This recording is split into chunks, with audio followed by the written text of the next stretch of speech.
आपने कभी भगवत गीता पर गधे को प्रवचन करते हुए देखा है? मेरे पास एक वीडियो है, आप उस वीडियो को देखकर हैरान हो जाएंगे, क्योंकि इतिहास में पहली बार कोई गधे ने भगवत गीता पर प्रवचन दिया है, जिसकी आप कल्पना भी नहीं कर सकते हैं। इसलिए आप इस वीडियो को ध्यान से देखिए और सुनिए। लोगों को डायरेक्टली ओपनली चैलेंज कर रहा हूं कि गीता को कचरे के डब्बे में फेंकना चाहिए, इतना जो है घटिया तत्व है। जो गीता कहती है कि मैंने वर्ण बनाए, ये वर्ण के आधार पे आप अगर साहू है, कुर्मी है, तेली है, माली है, लोहार है, सुतार है, कुम्हार है, उसने शूद्र रहना चाहिए, ब्राह्मण की पूजा करना चाहिए, ब्राह्मण को श्रेष्ठ मानना चाहिए क्योंकि वो शूद्र है, यही मेरा धर्म है, मैंने उसको बनाया। जो गीता महिलाओं को कनिष्ठ मानती है, जो गीता ये मानती है कि महिलाओं की नैतिकता लूज होती है, जो गीता हिंसा को धर्म बताती है, युद्ध को धर्म बताती है, जो गीता समता, स्वतंत्रता, बंधुता, न्याय को नकारती है, समता को नकारती है, इंसानियत को नकारती है, स्त्री पुरुष समानता को नकारती है, जो हिंसा को धर्म बताती है, वो गीता इस देश का राष्ट्रीय ग्रंथ तो छोड़ो, दुनिया के किसी भी ग्रंथ के लाइन में बैठने के लायक नहीं। ये ओपनली जो है वो विजय मानकर आज स्टेज से गए। आप कहेंगे ये तो मनुष्य है, गधा कहां है? तो इसका जवाब भगवत गीता के 9वें अध्याय के श्लोक संख्या 11 में भगवान श्री कृष्ण कहते हैं, अवजानन्ति मां मूढ़ा, जो मेरे को नहीं जानता है वह मूर्ख है। अर्थात जो इस भगवत गीता के ज्ञान को नहीं जानता है वह मूर्ख है। हम कई बार किसी को उदाहरण देने के लिए कहते हैं, अरे तू तो गधे जैसा मूर्ख है। हम मूर्ख व्यक्ति की तुलना गधे से करते हैं। और मूर्ख कौन है? अगर कोई व्यक्ति बिना समझे और बिना आधार के बोलता है तो उसको मूर्ख कहा जाता है। यह जो बोल रहा है वह बिना आधार और बिना समझ कर बोल रहा है। भगवत गीता का संदेश ऐसा नहीं है, इसलिए यह मूर्ख की श्रेणी में आता है। गधे के कार्य बिना आधार और बिना समझ के होते हैं, इसलिए गधे को भी मूर्ख कहा जाता है। मूर्ख को समझा नहीं सकते, अथवा मूर्ख को समझा सकते हैं, लेकिन गधे को नहीं समझा सकते, इसलिए इसको गधा कहना ठीक है। दूसरा एक बहुत महत्वपूर्ण पॉइंट है कि मुझे ऐसा लग रहा है कि इसने हमारे प्रधानमंत्री नरेंद्र मोदी जी के ऊपर प्रहार किया है। इसने नरेंद्र मोदी जी को चैलेंज किया है, क्योंकि नरेंद्र मोदी जी जहां भी विदेशों में जहां भी जाते हैं वहां भगवत गीता गिफ्ट में देते हैं। जैसे प्रधानमंत्री नरेंद्र मोदी जी इस वीडियो में स्वयं बोल रहे हैं, देखिए। जाके महाराजा को मिलने गया तो उनको भी मैंने गीता भेंट की।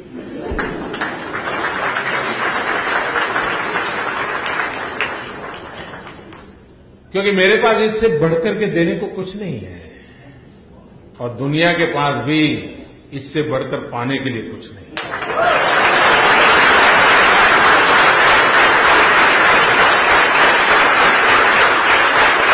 देखिए, इस वीडियो के लास्ट में प्रधानमंत्री नरेंद्र मोदी जी ने कहा कि इस दुनिया में व्यक्ति को पाने के लिए गीता से बढ़कर और कुछ नहीं है। यह बात नरेंद्र मोदी जी की शास्त्र के अनुसार है।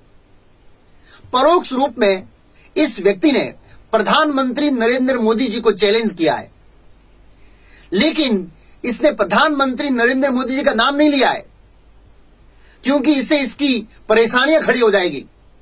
खैर, मैं इस विषय को पॉलिटिक्स के व्यू पॉइंट से नहीं समझाना चाहता, मैं शास्त्रों के आधार पर समझाऊंगा।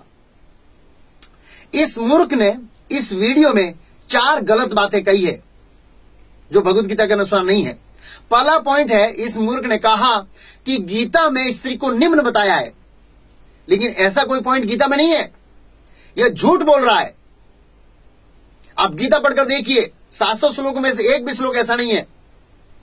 इसे पता चलता है कि इसने गीता नहीं पढ़ी है, बिना आधार के बकवास कर रहा है। दूसरी बात इस मूर्ख ने कही कि गीता स्त्री और पुरुष की समानता को नकारती है, लेकिन ऐसे विषय की भी चर्चा गीता में नहीं हुई है। यह झूठ बोल रहा है। इस मूर्ख के कथन के अनुसार स्त्री और पुरुष समान है। हां, आध्यात्मिक दृष्टि से स्त्री और पुरुष समान है, क्योंकि दोनों आत्मा हैं। ऐसा वर्णन शास्त्रों में भी है, लेकिन शरीर के स्तर पर समान नहीं है, क्योंकि स्त्रियों का स्वभाव, उनके शरीर की रचना, उसकी मानसिकता पुरुष से अलग है। और खास करके स्त्री बच्चे को जन्म देती है, लेकिन एक पुरुष बच्चे को जन्म नहीं दे सकता। क्या यह मूर्ख बच्चे को जन्म दे सकता है? नहीं दे सकता है। तो स्त्री पुरुष समान कैसे हुए? इस मूर्ख की समझ के अनुसार वैदिक काल में स्त्रियों को निम्न देखा जाता था, लेकिन वास्तव में ऐसा नहीं था। वैदिक काल में आधुनिक युग की तुलना से कई गुना ज्यादा स्त्रियों को आदर होता था, सम्मान होता था। इसलिए इस मूर्ख का यह तर्क भी गलत है। स्त्री और पुरुष की समानता का विषय बहुत ही विशाल है, इसको मैं यहां नहीं समझा सकता। इस विषय को विस्तार से समझने के लिए एक पुस्तक है, उसमें हम चर्चा करेंगे। बहुत लंबा भाषण है इसके ऊपर। फिर इस मूर्ख ने तीसरी बात कही कि भगवत गीता में जो वर्ण सिस्टम है वो गलत है, क्योंकि उसमें ब्राह्मणों को आदर मिलता है और लुहार तथा कुम्हार को नीचा दिखाया जाता है। इस मूर्ख के स्टेटमेंट के अनुसार सबको सम्मान होना चाहिए और ऊंच नीच का भेदभाव नहीं होना चाहिए।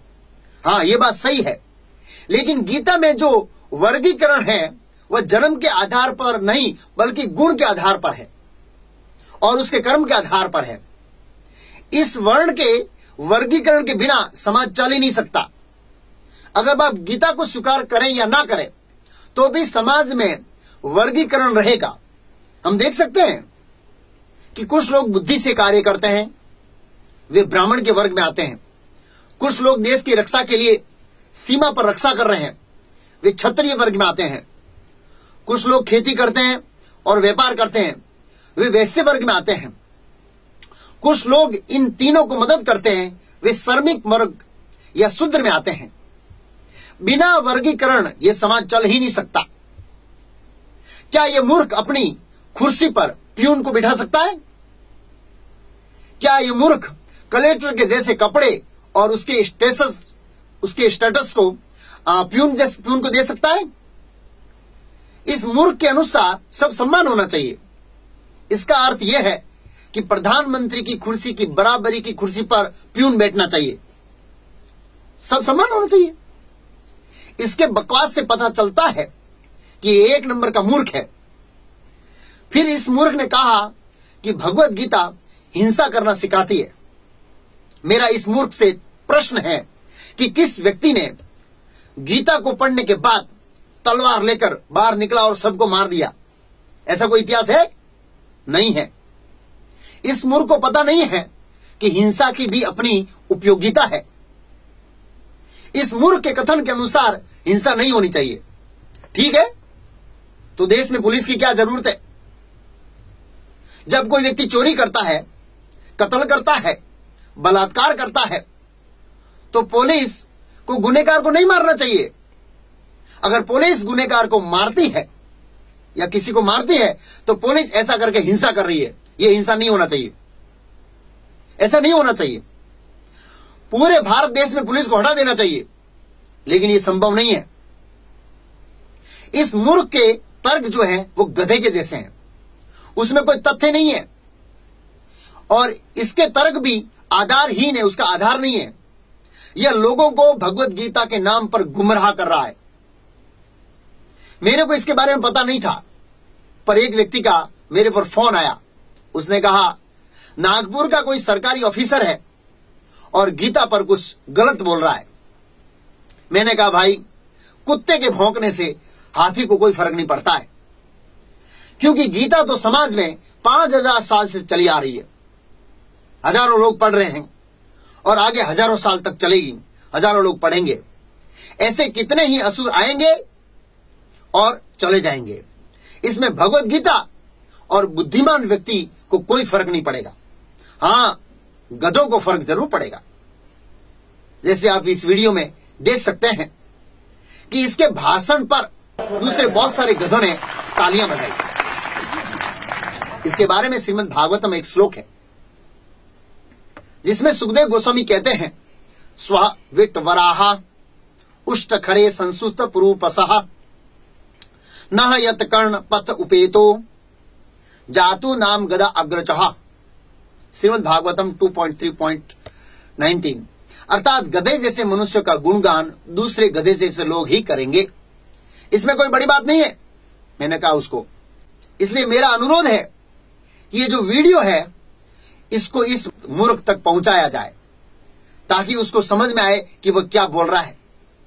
लेकिन मुझे संशय है कि यह गधा इस गीता के ज्ञान को समझेगा या नहीं समझेगा, क्योंकि यह भगवत गीता का ज्ञान है वो मनुष्यों के लिए है, गधों के लिए नहीं है।